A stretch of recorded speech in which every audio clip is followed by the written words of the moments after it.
Saudações, ilustres amigos da Escola de Ensino Médio Dite Freitas e também aqueles que nos assistem neste momento pelas redes internacionais da Rede Mundial de Computadores.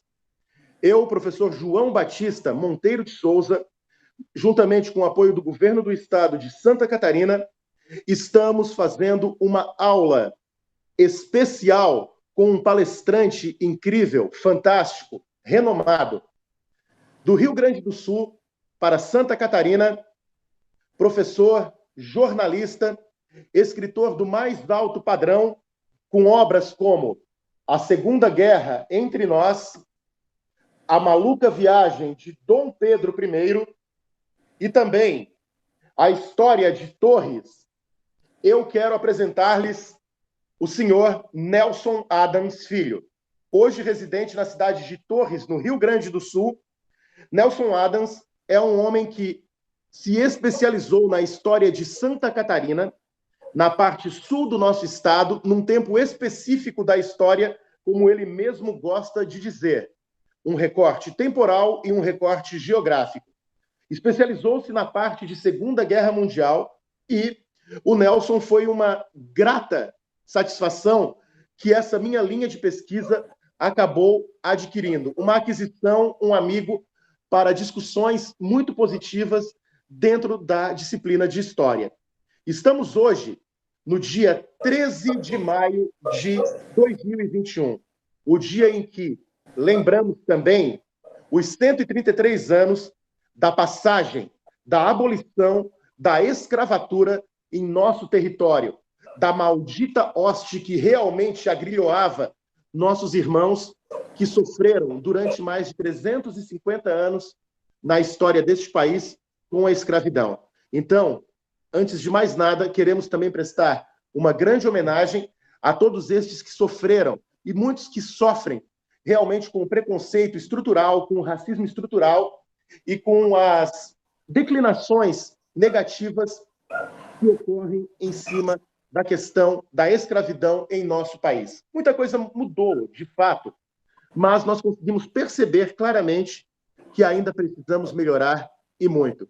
Nesta agradável manhã de fim de outono, aqui no sul do mundo, nós, na Escola de Ensino Médio Dite Freitas, com turmas do terceiro ano 02 e também turmas do segundo ano 01, e também com a 301, totalmente online, com a senhorita Alanes Alves da Silva, a senhorita Hilary Bento Tomás, a senhorita Ana Clara Eftin Rocha e a Laís Kinderman Limas, com a minha grande amiga Maria Aparecida Pereira Domingos, eu saúdo também, respeitosamente, minha muito digníssima diretora-geral, e iniciamos a pauta falando da Segunda Guerra Entre Nós com o ilustre Nelson Adams Filho. Bom dia, Nelson.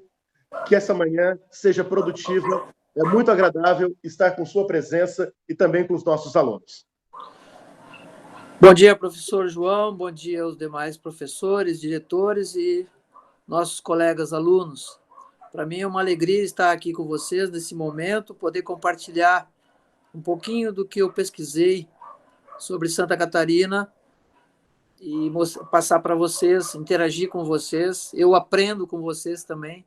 As palestras que eu dou, nas lives que eu participo, eu também aprendo. Vocês também me ensinam, porque me instigam a buscar novas informações e a continuar adiante.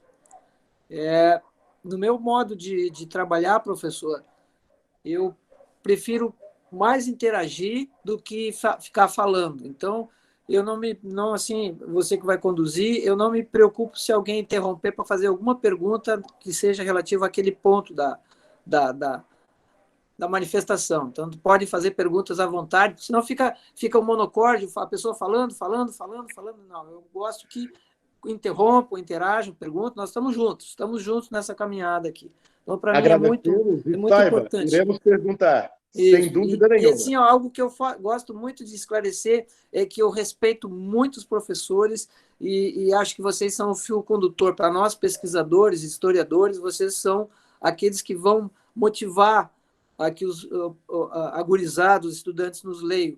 E assim, eu tenho muita satisfação e orgulho de vocês, mas eu gosto muito de dizer que eu não sou professor, tá? Porque eu valorizo a classe de vocês, que é... Vocês têm a didática na mão, vocês é que são as pessoas que transmitem esse conhecimento para os alunos. Então, não é uma desonra, é que eu não sou... quando eu era jornalista, eu fui jornalista há 45 anos, e era só jornalista. Eu trabalhei em grandes veículos de comunicação e pequenos também.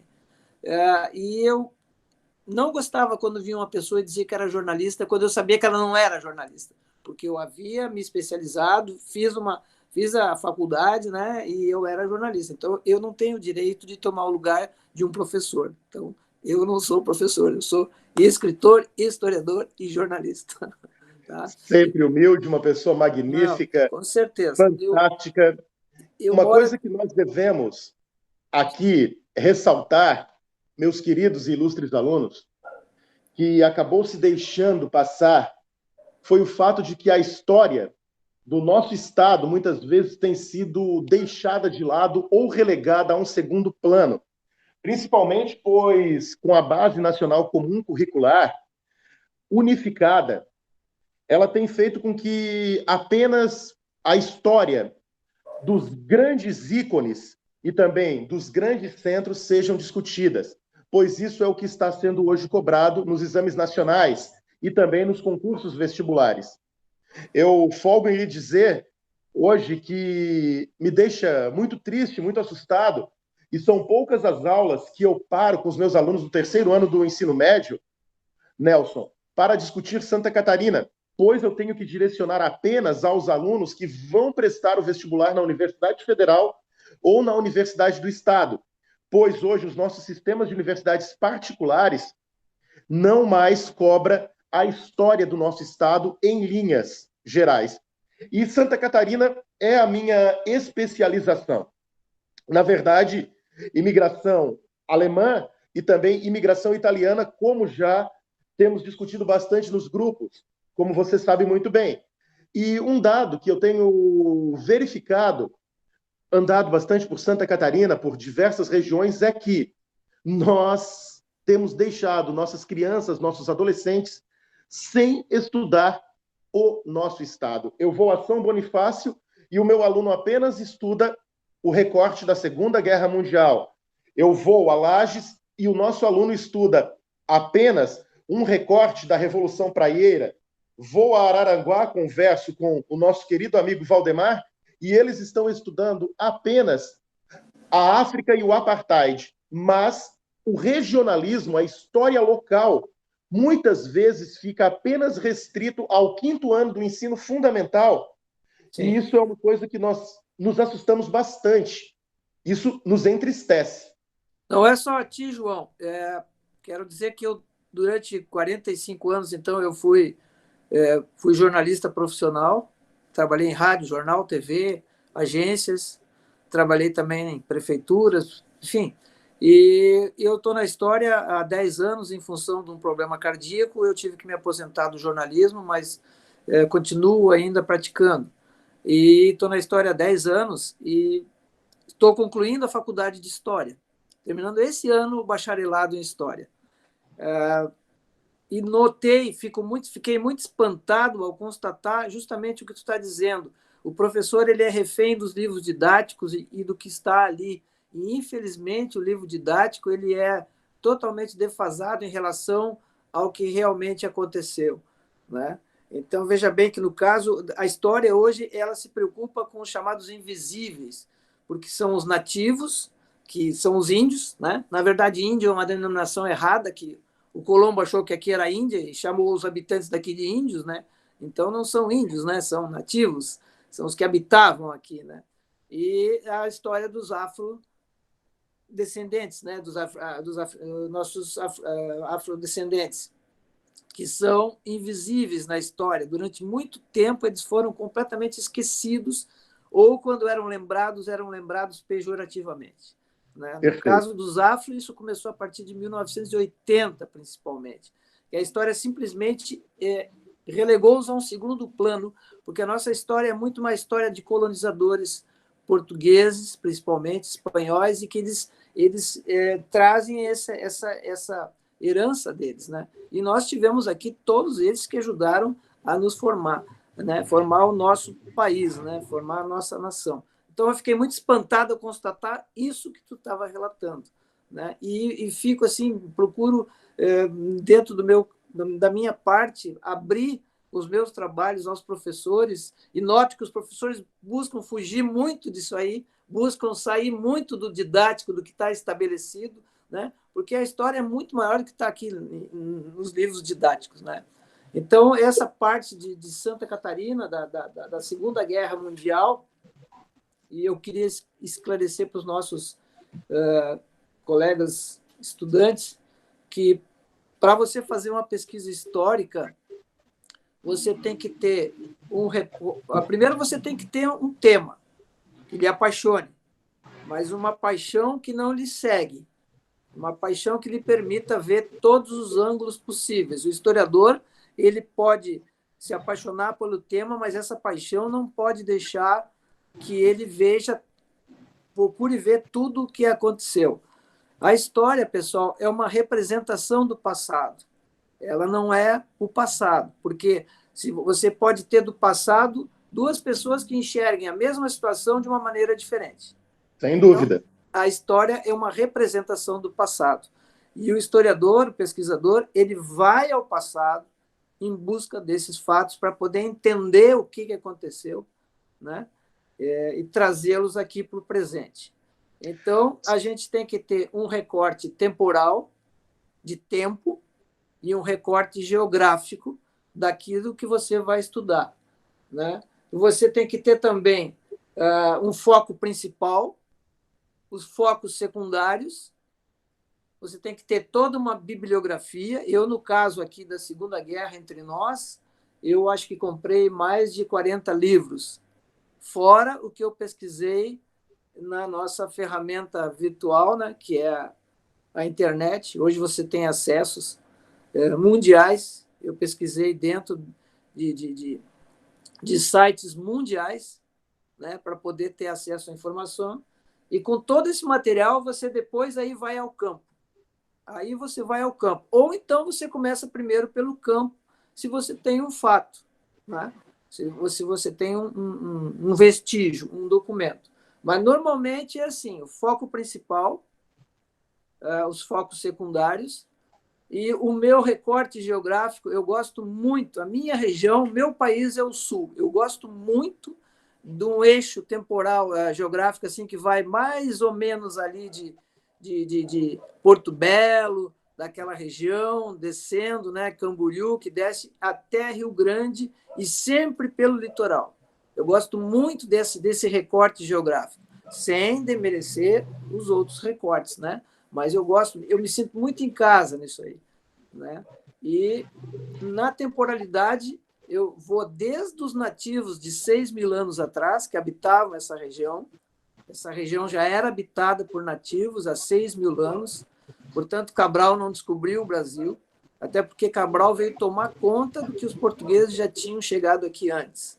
Essa é uma outra história que a gente não entende porque é replicada a partir dos anos. Hoje já tem uma historiografia que começa a ser montada, começa a ser desvelada, de que os portugueses, espanhóis e até os chineses e fenícios estiveram aqui na nossa região muito tempo antes de Cabral, né? Então, Cabral não descobriu o Brasil porque aqui já era habitado, aqui já havia gente, que eram os nossos nativos. Aqui já havia gente, cerca de 5 a 8 milhões de nativos que moravam aqui, né? Já há 6, 7 mil anos atrás. Na verdade, o homem chega nas Américas, segundo a teoria dos americanos, chega em Clovis, que é no México, há 12.000 anos atrás. Segundo a nossa grande Nied Guidon, o homem chega na América há 60.000 anos atrás. Exato. Mas os americanos não eles puxam para os 12.000 anos deles, porque eles estão trabalhando. Na teoria de Clovis, sim. Né? Isso. Então, aqui já havia gente, sim, embora a Igreja Católica só vá reconhecer que o índio tinha alma em 1539, mas já havia gente, sim, aqui, né? E que conheciam o índio, o nativo tinha uma expertise fantástica. Sem eles, sem eles, os colonizadores que vieram para cá não teriam sobrevivido, porque eles conheciam a selva, a floresta, enfim, tudo, porque eles viviam aqui, né? Então, esse recorte geográfico e temporal, eu me sinto em casa pesquisando. Por exemplo, a passagem de Dom Pedro I pela região, desde Desterro, que era Florianópolis, até Rio Grande, a cavalo. Ele chega de navio em Desterro, né? Em 1826, na Guerra Cisplatina, e vai até Rio Grande. Eu percorri toda essa região. Sempre quando eu faço minhas pesquisas, eu gosto muito de percorrer a região. A verificação em loco. Exatamente, né? Então, eu fui, por exemplo, no caso ali de Araranguá, eu fui com o professor Valdemar, fantástico. Ele também me encontrou casualmente, e nos conhecemos. Ele me levou pela mão para todo o interior de Araranguá para conhecer os alemães que moravam ali, como é que era a vida dos alemães que moravam ali, o campo de confinamento que existia ali.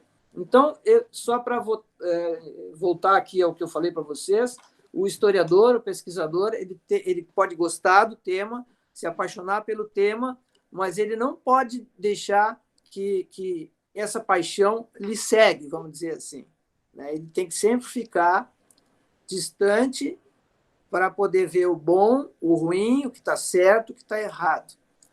E hoje o historiador já é uma profissão. A profissão foi regulamentada o ano passado, né? O presidente Sim, eu não sei se chegaste a ver no nosso grupo, eu, inclusive, já publiquei a minha carteira de historiador. Nós já estamos, no caso, fazendo todas as solicitações documentais.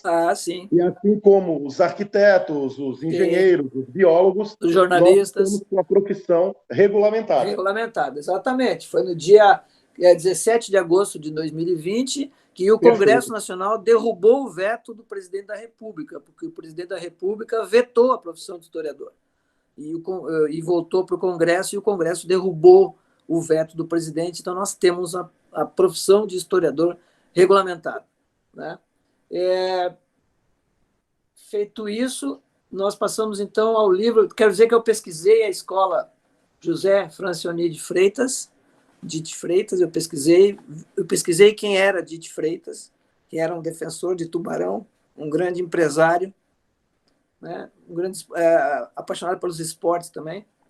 E encontrei na escola, eu não sei se tem ainda, o professor Marcos Laporta, de teatro, ainda está aí? Andréia, por gentileza, diretora, ele, olha, eu já estou na escola, vim removido há 8, 9 anos, eu não o conheço. Eu vi que Andréia. Tem uma postagem dele de 2016, do professor Laporta, porque se ele está aí, ele é meu... Então eu não estava nesse ano, eu estava na direção, em outra escola. Andréia, daí pode me dizer. Porque Laporta, ele é meu parente, porque os Laportas são únicos no mundo, não tem outra... Ele trabalhou aqui uns 2 anos na época do EMI, do Ensino Médio Inovador. Tá. Eu estava na direção, né, Andréia? Estava fora, né? Isso, acredito que sim. Então, o professor Laporta é meu parente, porque eu pesquiso os Laportas são únicos no mundo. Onde tem um Laporta, ele é parente de todos os outros Laporta que existem. Laporta vem da Sicília, Titília, da Itália. Tá? Eu estudei no colégio, aqui em Tubarão, com a Carolina Laporta, isso na década de 80, no colégio Parente também, parente. É isso. Mas, professor, então, João, temporal... João, a professora Ailza também, Laporta, a de artes. Também. Olha, isso. Então tá cheio de parente aí, eu vou aí pedir um emprego, eu pedir um dinheiro para eles, aí os parentes só pedem dinheiro, né? Então, Nelson, eu quero te questionar, se me permitires, nobre amigo, nobre confrade, da nossa disciplina e também da nossa paixão. Essas crianças que aqui te assistem agora acabaram de sair de um dos períodos mais terríveis da história da humanidade. Eles discutiram comigo um trecho e um recorte da história que executou cerca de 70 milhões de pessoas, que foi de 1939 a 1945, que começou com a loucura de um homem que queria dominar todo o planeta, Homem este que encarou, assim como Napoleão encarou, a grande Rússia, e por isso ele tombou. Uma coisa sempre me chamou a atenção: as referências ao Terceiro Reich no nosso território, no nosso país.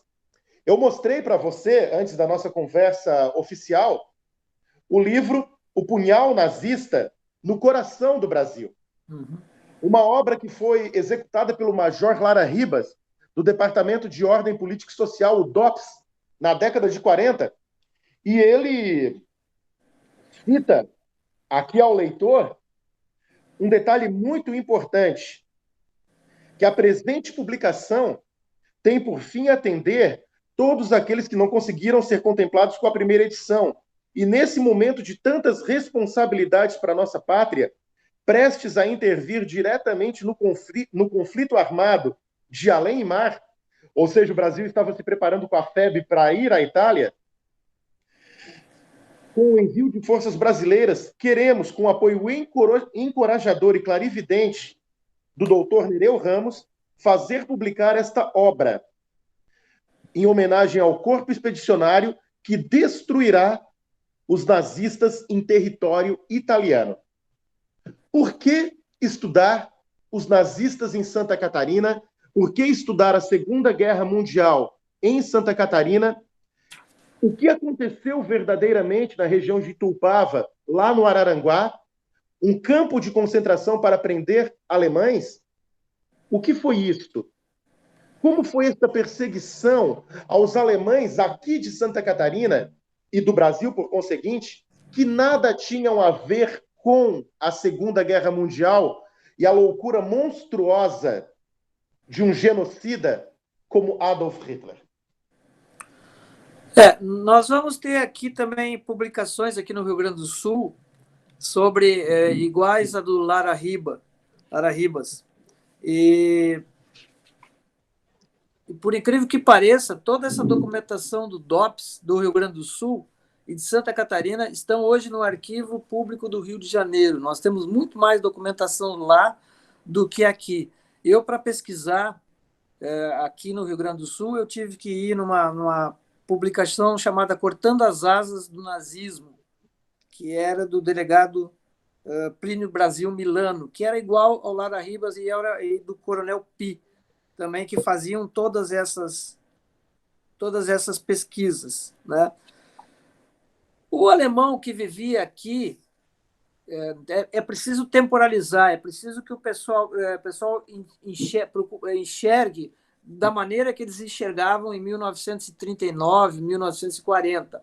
Existe algo em história chamado anacronismo, que é o seguinte: você não pode olhar o passado com os olhos do presente. Você não pode pensar que o passado era igual ao presente. Não havia WhatsApp, não havia internet, os carros eram poucos, né? Então, a vida era totalmente diferente disso aí, em 1939, 1940.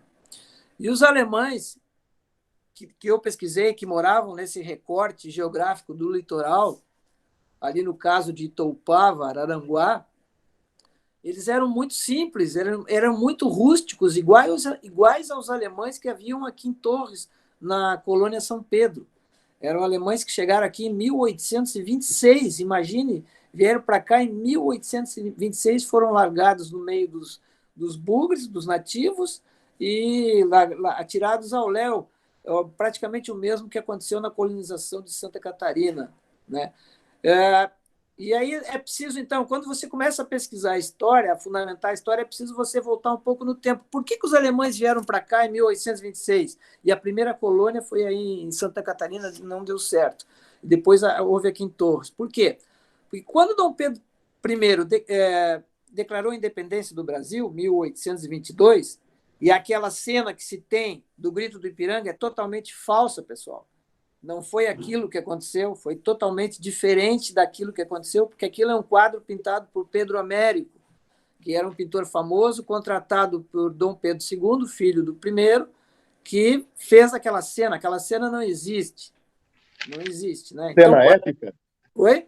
cena na época do épica. Ipiranga, do grito, ele com a espada, com aquela roupa de gala. Dom Pedro estava em fardeta de viagem, estava em cima de mulas.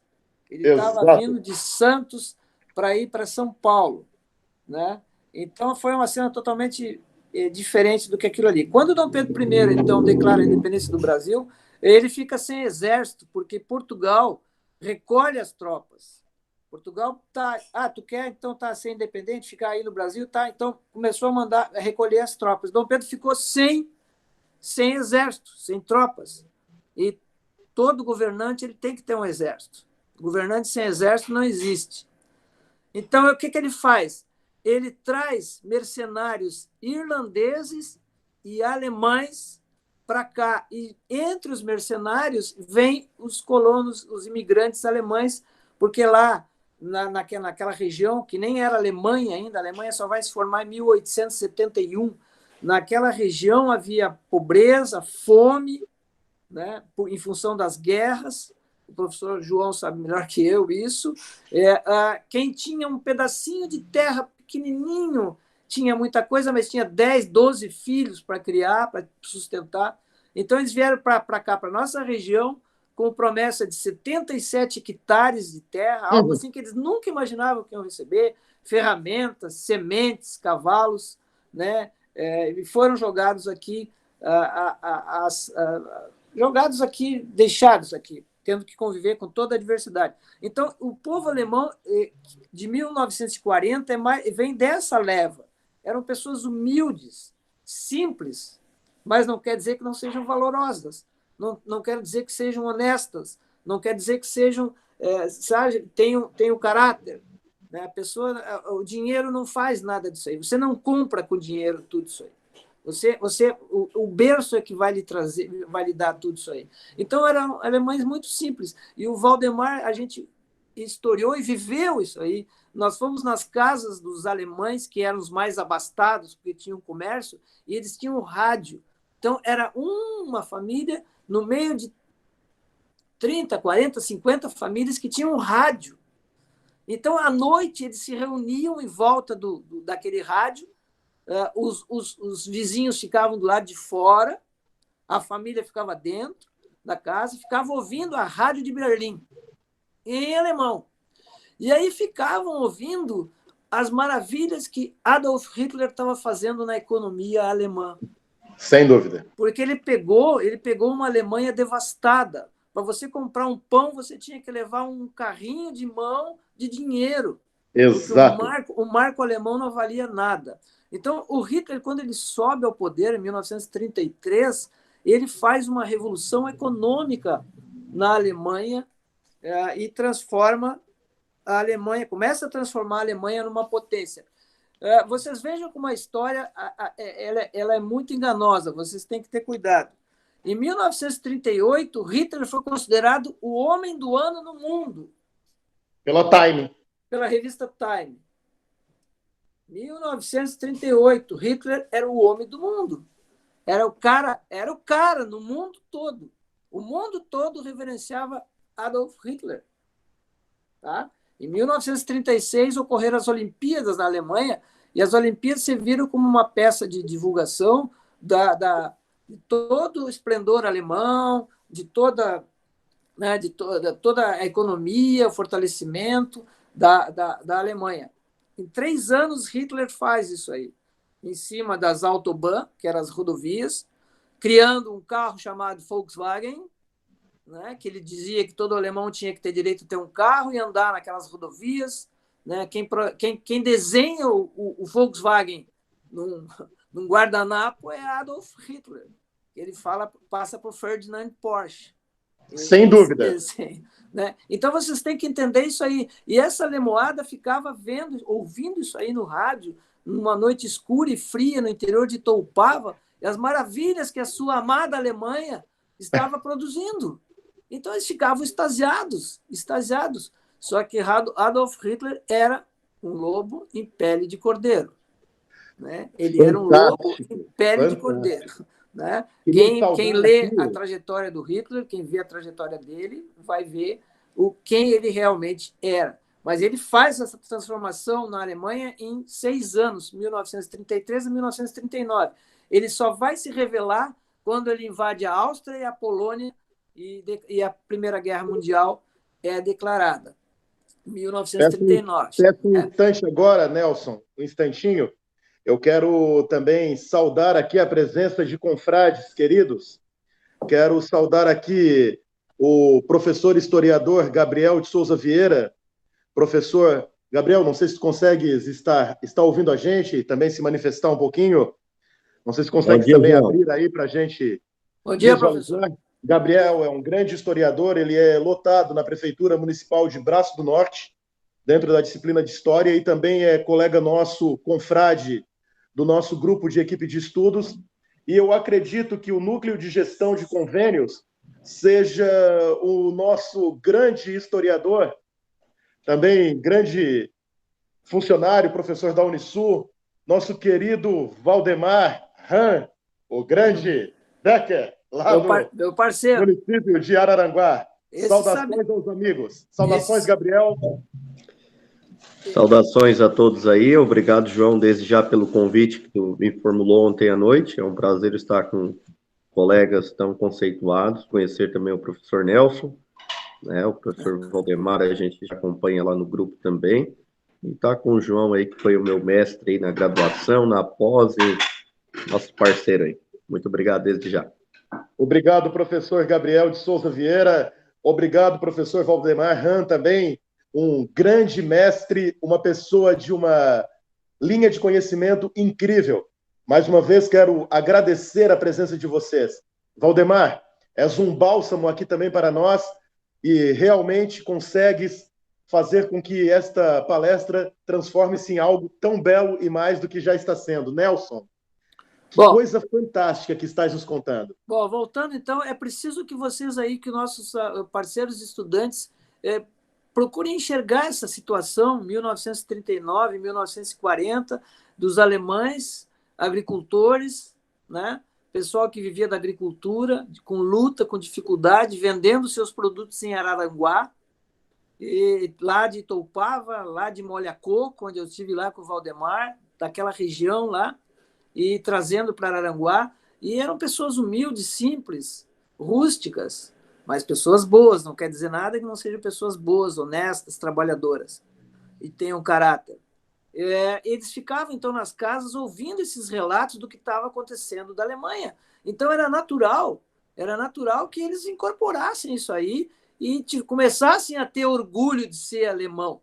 Porque com o final da Primeira Guerra Mundial, em 1914, 1918, a Alemanha saiu devastada, a Alemanha saiu retalhada, ela teve que ceder territórios, ela foi assim humilhada, e o povo alemão se sentiu retraído, mas o povo alemão é um povo muito forte, é um povo de uma índole interior muito forte. Então eles começaram ali a ouvir, mas quem é esse Hitler aí, quem é esse cara? Né? E os alemães aí, começa a guerra e começa o afundamento dos navios, né, dos navios dos outros países, e a cada navio que era afundado, a rádio de Berlim tocava um sino.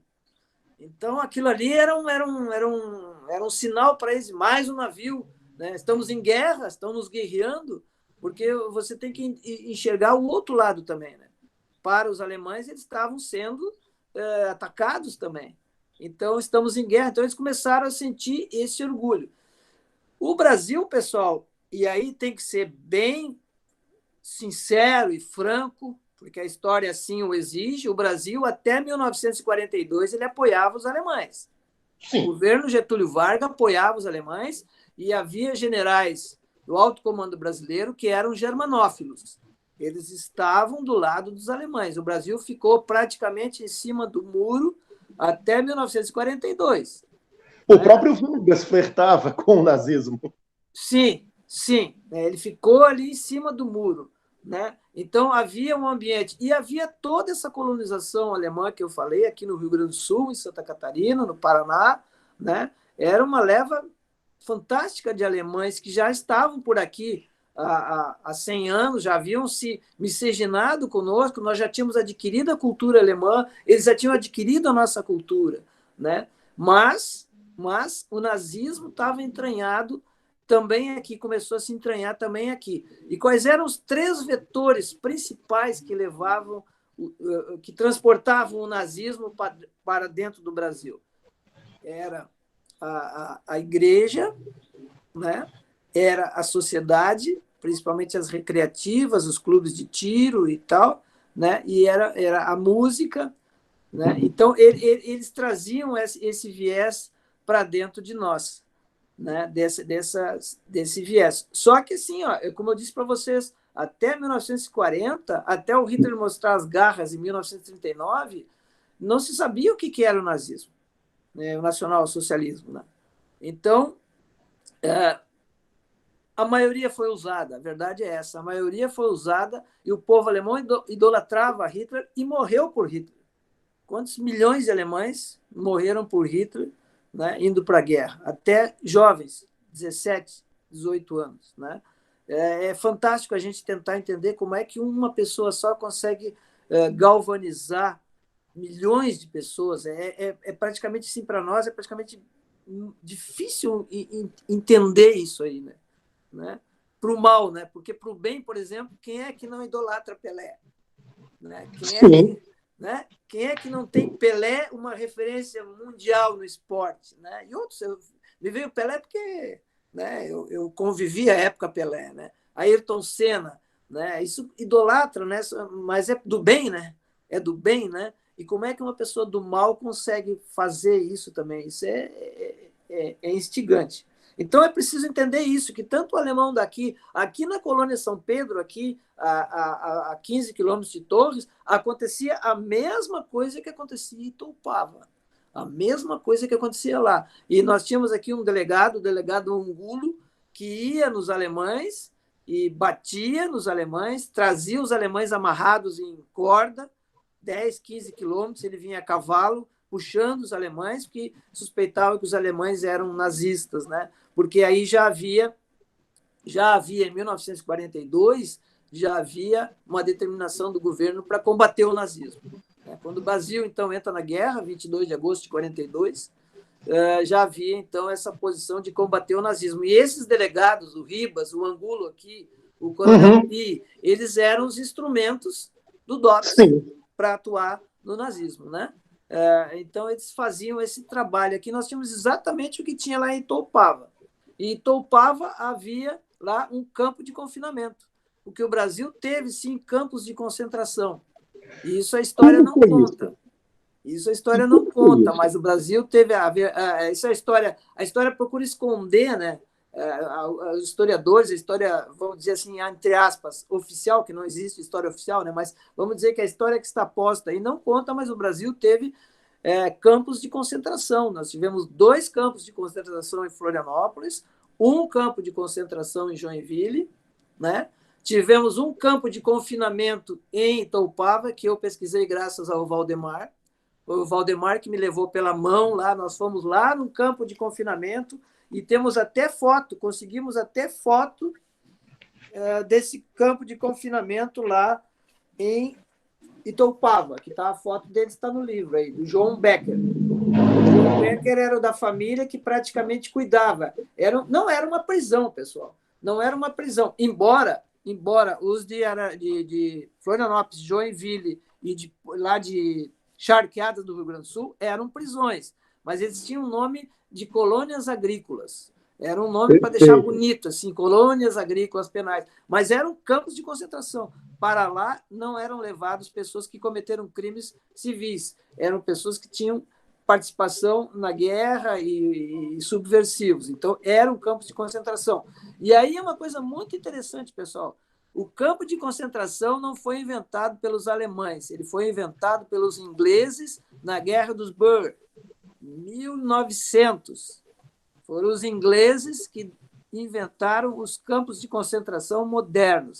Então, a história registra que foram os alemães que registraram os campos de concentração de Auschwitz, aqueles campos ali que são na Polônia, né? Enfim, tem outros lá que agora eu não lembro o nome. Não foram os alemães que inventaram, foram os ingleses. E quem denunciou os ingleses foi uma enfermeira inglesa, que foi ver, estava lá e denunciou os campos de concentração que os próprios patrícios dela montavam lá na Guerra dos Boer, lá naquela região.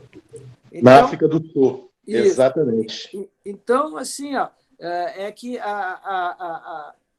determinadas ações e situações grudam no imaginário muito motivadas por interesses, né? Muito motivadas por interesses. E isso fica, perpetua. É o quadro do Dom Pedro I que eu chamo a atenção de vocês, né? Que aquele quadro, e o ano que vem isso aí vai ser muito batido, porque o ano que vem são 200 anos da independência. Então, esse quadro vai vir à tona, o quadro do Pedro Américo, né? Dom Pedro em roupa de gala, com dragonas, tinha os dragões da independência junto, aqueles cavaleiros ao redor ali, com armas e com roupas brancas. Os dragões da independência nem existiam ainda, E aquela data não foi 7 de setembro, a proclamação da República é 12 de outubro, porque era da República, não, da Independência, porque era aniversário de Dom Pedro I, 12 de outubro. Então se proclamou a independência, se comemorou a independência há muito tempo no dia 12 de outubro. Então a história tem essas nuances, a história tem essas significâncias que vão ficando, e o professor, por isso que eu digo, ele fica refém do livro didático, ele fica numa situação meio complicada, porque o livro didático está dizendo isso, mas ele, professor, sabe que não é isso. Como fazer essa didática para o nosso aluno aí? Como dizer para o aluno, olha, o que vocês estão lendo aqui no livro não é, tá? Mas como, professor, o livro está aqui dizendo que é e o senhor está me dizendo que não é? É uma situação complicada, né? Sim. É uma situação complicada isso aí. Deixa Onde é que fica a dúvida. didática aí? Eu não sou professor, eu disse para vocês, mas eu fico me imaginando um professor que nem o Gabriel, professor de história, contando, eu estou dando um exemplo só da independência, né? Como é que fica o professor nessa situação, né? É difícil, né? É muito difícil. O ano que vem esse quadro vai ser muito badalado, porque são os 200 anos da independência do Brasil. Mas, voltando aqui ao nosso recorte, então, eu me apaixonei pelo tema, e eu disse para vocês que o historiador tem que começar a se apaixonar pelo tema, mas tem que ter distância, quando alguns amigos meus disseram, historiadores, e tem um historiador que você deveria conhecer muito, que conhece muito luterano, chama-se Rodrigo Trespac, ele mora em Osório, ainda vou te aproximar dele, esse sabe tudo de alemão e tudo de luterano. Esse rapaz é fantástico, ele tem 45 anos, ele já está tendo livros editados já nacionalmente.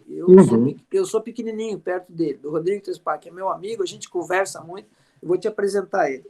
Quando eles vieram me dizer que os submarinos alemães não trilhavam o sul do Brasil, não andavam por aqui. E eu já tinha algumas referências, tinha ouvido falar que os submarinos alemães andavam sim por aqui. Quando, para minha surpresa, dentro das minhas pesquisas, eu descobri, então, o ataque a um submarino alemão no Través de Araranguá. 26 de agosto de 1942. Esse é o terceiro ataque de um submarino alemão em águas do Brasil. O ataque é um U-boat, né? Existe um outro ataque que em águas de Santa Catarina, o afundamento, mas esse outro é de julho de 1943, portanto é um ano depois. É o U-513, que a família Schoenemann descobriu, os restos desse submarino. Esse nosso de Araranguá é 26 de agosto de 1942, portanto, um ano antes. Nem Araranguá sabia. Por isso que eu digo, eu faço questão de levar para Araranguá, porque é a história deles, pertence a eles, e eles têm que se apropriar dessa história. E as evidências, Nelson, as evidências técnicas, como esse material foi encontrado? Conte-nos um pouco. Bom, eu te disse que eu comecei a pesquisar, e aí eu trago muito do jornalista, porque o jornalista ele é um pesquisador, ele começa a vasculhar documentos. Eu trago muito do jornalismo que eu exerci durante 45 anos. Então, eu trago esse cacuete de pesquisar do jornalista. Eu não tenho preguiça de pesquisar. Eu não tenho preguiça de ir na internet, eu não tenho preguiça de ir aos livros, eu não tenho preguiça de... Eu vou ir a campo, se for o caso, né? Aliás, é o que eu mais gosto. E eu me deparei com esse relato esse ataque. Essa Perfeito. imagem que vocês têm é de uma artista que faz as capas de livro para mim, chamada Cibele Souto, e ela é a réplica do que o piloto do avião, o tenente na época, Alfredo, né, ele relata. Ele exatamente como ele relata. Esse avião aqui é um Vultee. Esse é um avião fabricado pela Vultee Aircraft, dos Estados Unidos. Era uma empresa, e olhem só o que a guerra faz. Era uma empresa de aviação comercial comum, e com a guerra transformou os seus aviões em aviões de guerra. Então a guerra faz isso. E o Brasil comprou 36 desses aviões, Vultee, e 6 deles estavam na base aérea de Canoas. Então, esse Vultee, ele era equipado. Se vocês olharem, não sei se vocês vão poder olhar bem, nas asas ele tinha 2 metralhadoras Browning .30. Não sei se dá para vocês enxergarem o pontinho aqui onde está a metralhadora. Não sei se vocês conseguem ver. Mas, não, ali era bomba, aí era bomba. Aí, onde tu está com o dedo, professor. Aí, exatamente. Ali era aqui embaixo era bomba. Eram 3 bombas. Aqui, ó, exatamente, onde você está com o dedo, era uma metralhadora Browning. Tinha uma Browning calibre 30 em cada asa e uma Browning calibre 50 na cela traseira.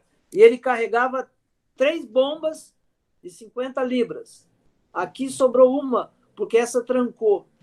Então, na imagem eu pedi para a Cibele deixar a bomba, porque quando ele lança a primeira bomba, a segunda cai junto. A segunda bomba cai junto, as duas caem.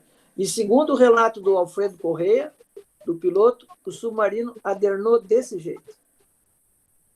Era um submarino da classe C7, que levava de 50 tripulantes aproximadamente.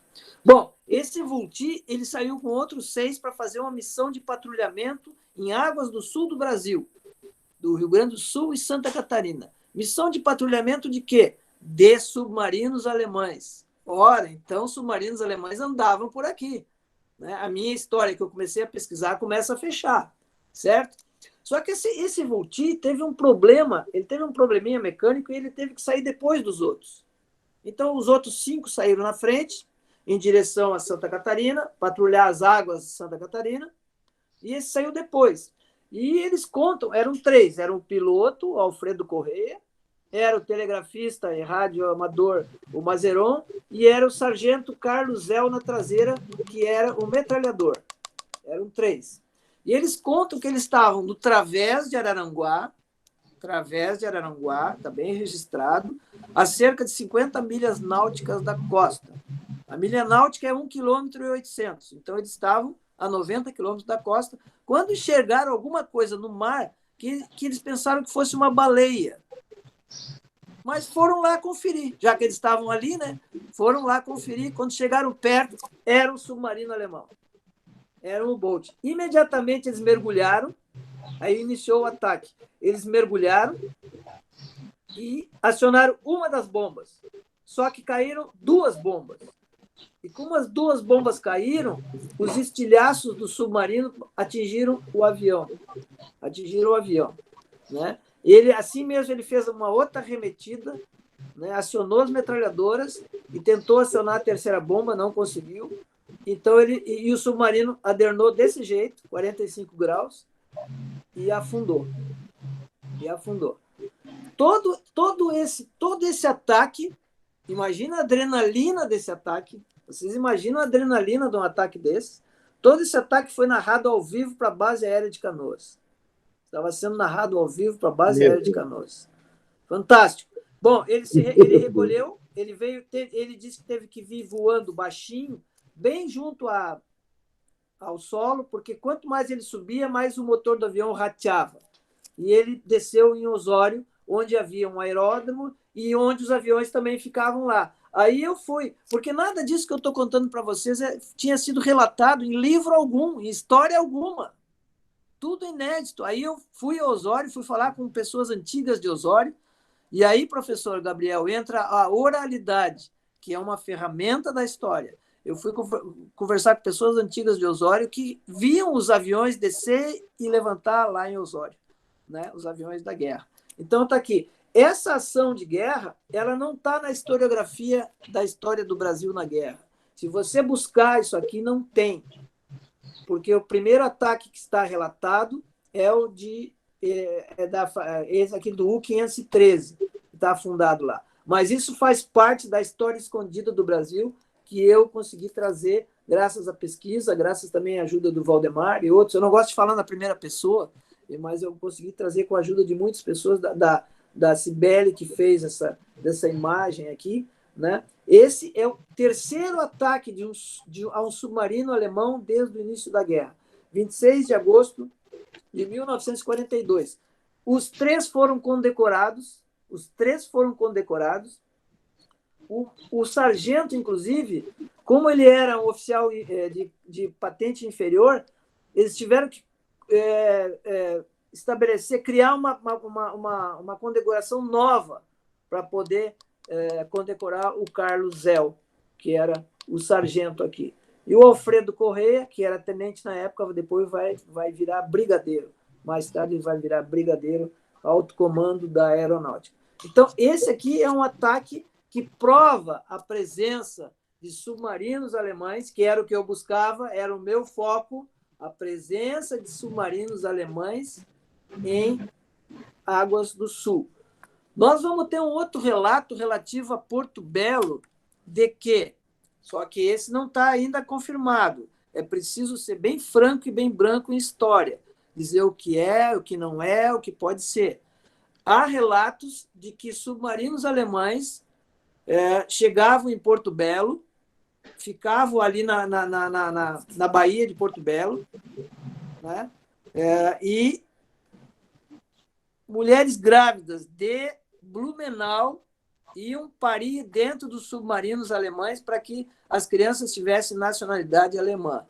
Há relatos de oralidade, não há nenhuma documentação que comprove isso, mas há relatos desse fato. Eu consultei lá a Carta Náutica de Porto Belo, ali, e há profundidade suficiente. Aqui está a Carta Náutica de Porto Belo, ali. Há profundidade suficiente para que submarinos alemães se aproximassem da costa. Há, inclusive, relatos também de oralidade de que alguns moradores de Porto Belo lá levavam mantimentos para esses submarinos alemães. Vejo que a história não é definitiva, a história muitas vezes ela não consegue finalizar aquela pesquisa, né? Ela se ancora em documentos, se ancora em oralidades, que são ferramentas, mas muitas vezes não é conclusiva, não se conclui, mas há essa possibilidade. Com relação ao Araranguá, eu queria dizer para vocês que eu consultei um amigo meu que é mergulhador internacional, né? E ele disse que há possibilidade, sim, de mergulhar no Través de Araranguá e tentar ver se localizava esses destroços desse submarino, se é que ele afundou. Porque também é o seguinte detalhe, pessoal, isso era muito narrado pela FAB. Os submarinos alemães, eles fingiam que estavam afundando. E, para tanto, eles soltavam... Isso não é só os alemães, os outros submarinos de outros países também. Eles soltavam óleo, eles soltavam peças, para que os pilotos, né, pensassem que o submarino tinha afundado. Né? Então, e parassem de atacar.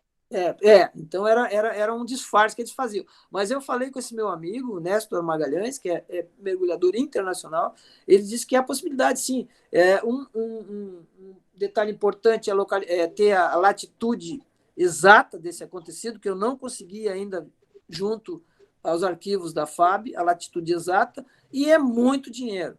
É muito dinheiro para tu levar um barco até 90 quilômetros da costa, no local exato, e baixar com mergulhadores ali, bota dinheiro nisso aí.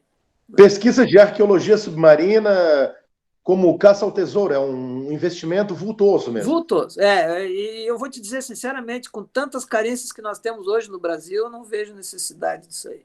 Nós estamos passando tanta necessidade, não justifica, né, fazer O empreendimento não tem município, não tem estado, não tem governo federal que vai tirar dinheiro para fazer isso aí apenas para comprovar se tem um submarino ali. Eu, particularmente, acho que não vale a pena esse dinheiro. Então, para mim, esse ataque em Araranguá era a cereja do bolo, era o que eu precisava para comprovar. Porque se você for na Argentina, você vai ver que lá na Argentina, em Mar del Plata, quando terminou a guerra, 2 submarinos alemães se entregam lá. 2 submarinos alemães. E os nazistas todos correm para a Argentina.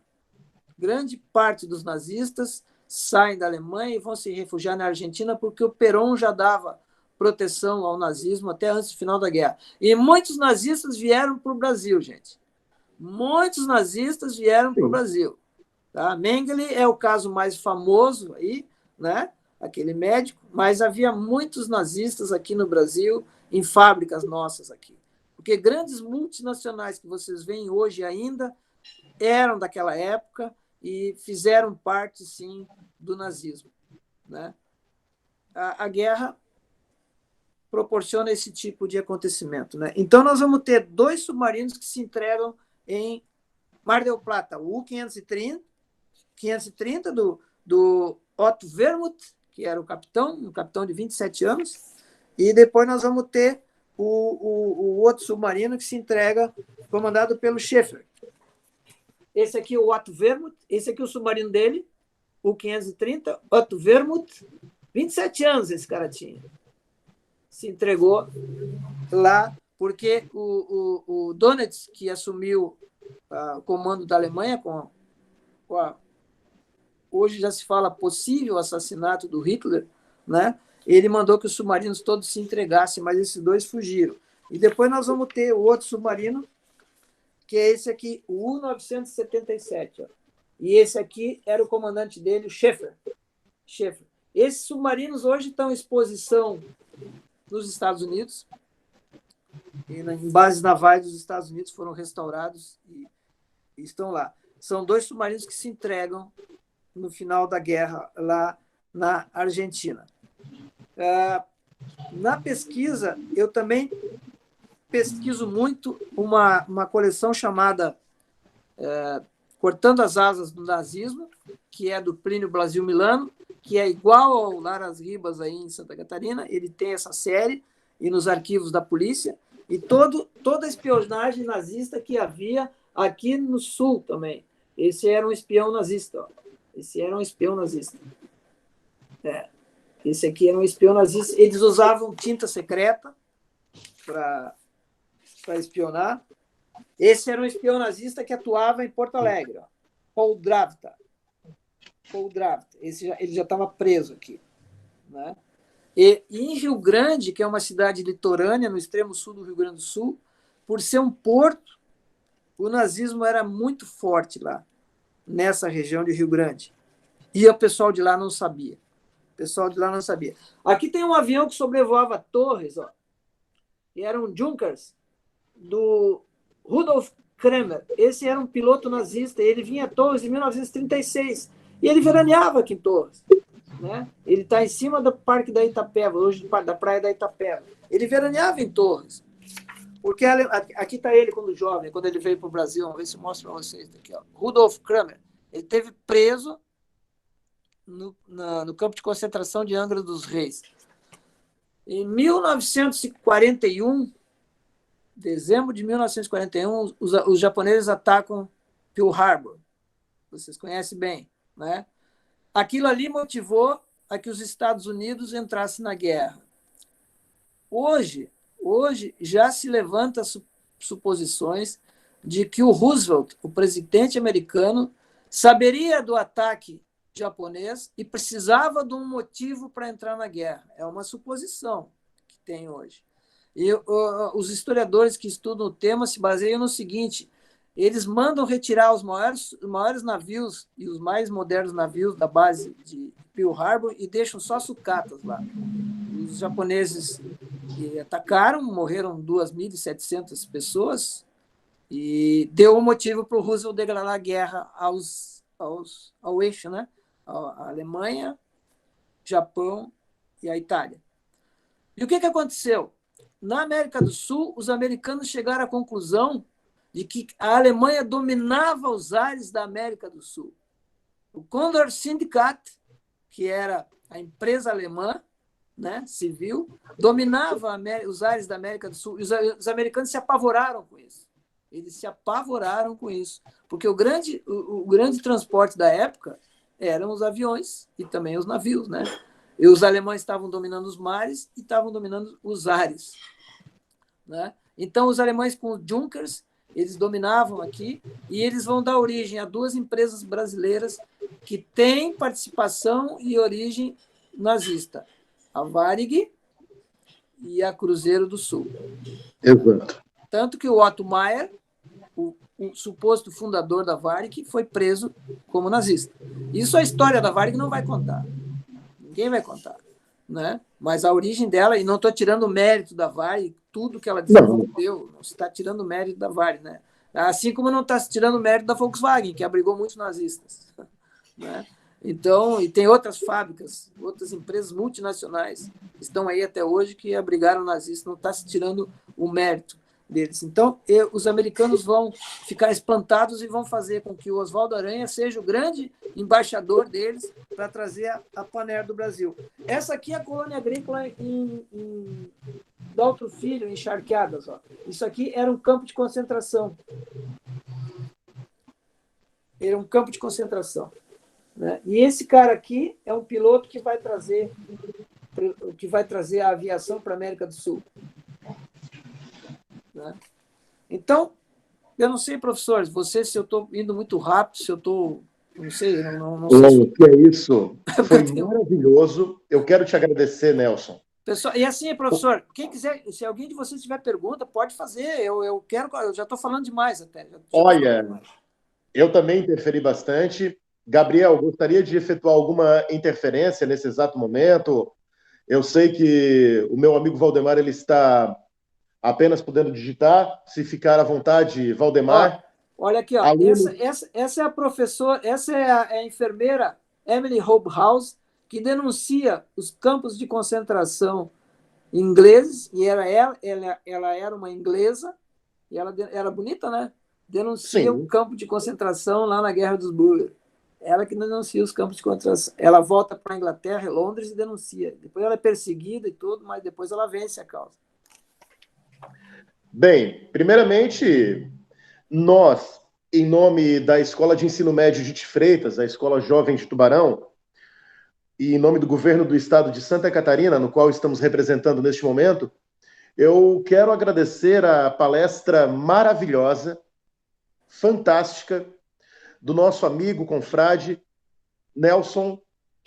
E, acima de tudo, quero dizer, Nelson Adams, que a história é realmente fantástica, magnânima, e dá a possibilidade de nós vermos inúmeros recortes como esses que você mostrou para nós.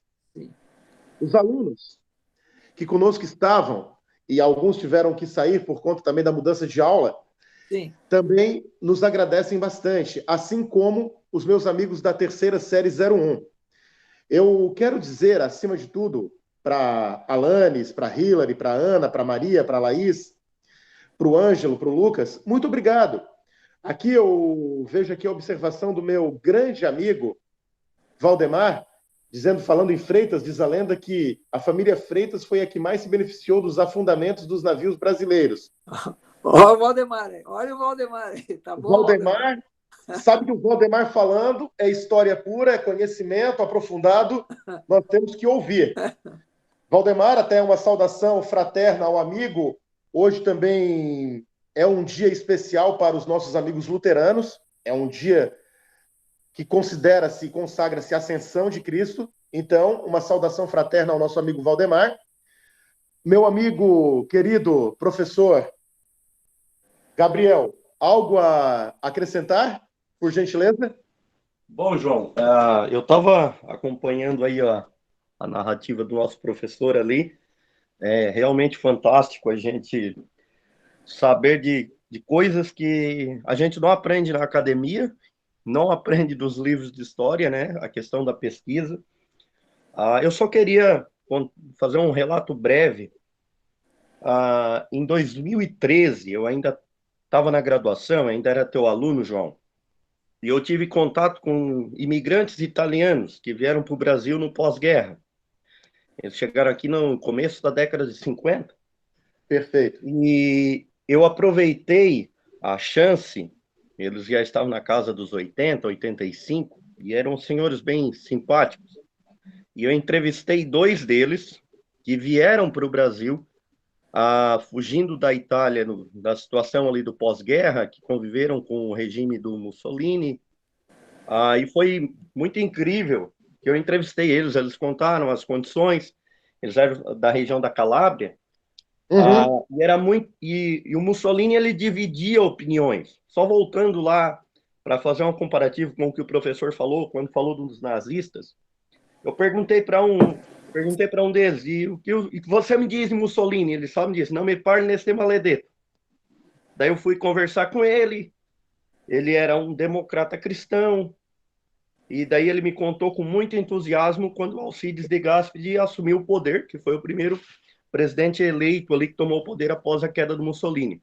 Perfeito. Então, o outro que eu perguntei sobre o Mussolini, ele já fez um relato muito bonito, muito floreado do Mussolini, que Deus disse: não, esse aí não é o Mussolini, tá me falando de outro cara e estamos passando a conversa, né? E é bem complicado essa questão, porque a gente, numa linha de pesquisa ou no dia a dia mesmo, a gente, se for pegar o livro didático, voltando no que o professor falou ali, o livro didático ele é bem tendencioso, né? E, na verdade, não existe nenhum santo na história, né? Todos têm os seus méritos, todos têm os seus deméritos, mas eu achei bastante interessante. Eu estava lembrando dessa história, até porque eu estou começando a trabalhar em Vargas com o meu 9º ano ali no Educandário em Braço do Norte, né? E a gente vê que determinados personagens a gente é levado a elogiar e outros a criticar. Mas seria essa a minha contribuição, tá? Desde já agradeço. Obrigado, professor. Obrigado, professor. Ilustra bastante o que eu disse, foi muito importante para mim, porque ilustra, né? E como eu disse, a história é uma representação do passado. Você pega 2 pessoas, uma enxerga de uma maneira diferente. Portanto, a história não é exatamente o passado, né? É uma representação. Muito obrigado. Muito obrigado. Eu é que agradeço. Professor também. Nelson. Sim. Professor Nelson, obrigada pela contribuição, muito boa. Outra coisa, tu sabias que o Pracinha brasileiro custou a ser reconhecido? Com certeza. Custou a ser reconhecido. Sim. Outra, no dia 7 de setembro, eu tinha curiosidade de saber por que eles passavam num caminhão, né, as pessoas de idade, né, que foram à Segunda Guerra Mundial, nosso Pracinha da FEB, eles passavam com aquele slogan certinho. Aí eu perguntei assim, o que significa essa boina verde e o outro com azul? Aí um disse que a boina azul foi aqueles que foram a campo. E a boina verde, aqueles que ficaram na reserva. Tá Isso, para mim, fica assim, agradecida. Porque eu queria saber que 2 cores. Professora, e a campo não deve ser fácil, né? Não deve ser fácil, né? Merece essa distinção aí, né? Então, sim. E eu quero dizer também, professor, que eu estou mandando para a biblioteca da escola, eu vejo que a Alanis está aqui de olho grudado na gente, né, Alanis? A Alanis está vendo aqui. Alanis, pode abrir a câmera aí, dona Alanis. Alanis aqui. Eu estou mandando os livros aí para a biblioteca da escola, e vocês quiserem consultar depois também, vem em detalhes, né? Porque aqui foi tão rápido assim. E eu também sou apaixonado por essa passagem de Dom Pedro I pelo nosso litoral aqui. Eu pesquiso muito com o Valdemar. O Valdemar é o guide, é o homem lá na região de Araranguá e Arroio do Silva, por onde Dom Pedro passou, né? A gente está aqui com uma turma, Nelson, que é vinculada muito à leitura. A Alanis é uma menina leitora. Ela também, assim como a Ana Eftin, muito, muito séria. A Hillary também gosta muito da linha da leitura. Esses livros vão ser muito bem utilizados. Pois é, professor. Inclusive, ontem eu estava pesquisando, eu vi que a escola de Freitas ela é primeiro lugar em redação no IDEB, né? nós Então, temos uma 2018, qualidade né? educacional muito boa. Eu fiquei muito contente porque um período, 2 anos, eu dei aula de redação. Foi o único período que eu dei aula numa escola cenecista aqui em Torres, eu dei aula de redação e eu consegui, assim, com que muitas estudantes escrevessem. E minha primeira aula, eu sempre pedia para que eles fizessem uma carta de amor. E as mulheres ganhavam fácil, né? Porque a mulher, ela imagina fácil, né? Os homens tomavam zero, porque eles não sabiam escrever sobre amor, mas as meninas escreviam sobre amor. Então, eu tive 2 anos como professor de redação, foi a minha única experiência como professor. Tá? A escola jovem, a escola de ensino médio de Freitas, ela surge em 2004 e ela é filha do SEDUP Diomício Freitas. Ela foi um desmembramento do governo do estado de Santa Catarina, que dividiu a escola técnica para a escola regular. A DIT Freitas, ou Escola Jovem, é uma de muitas escolas jovens que nós temos no estado. No município de Sombrio, o Valdemar ele não vai me deixar mentir, nós temos a outra escola jovem, que é o Macário Borba, uma escola de alto nível, que é lá da região de vocês, do Sul, e exatamente, Escola de Ensino Médio Macário Borba.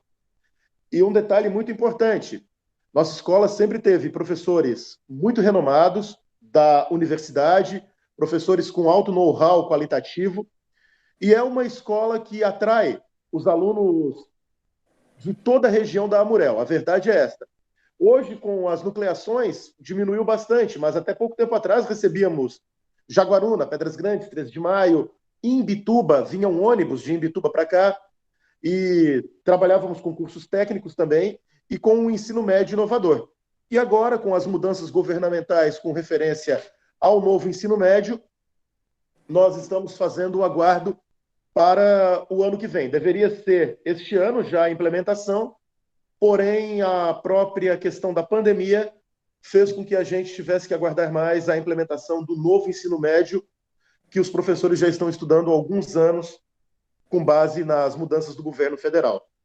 Professor, permita-me chamar de professor, porque eu hoje não me sinto muito à vontade sendo chamado de professor, mas tudo bem.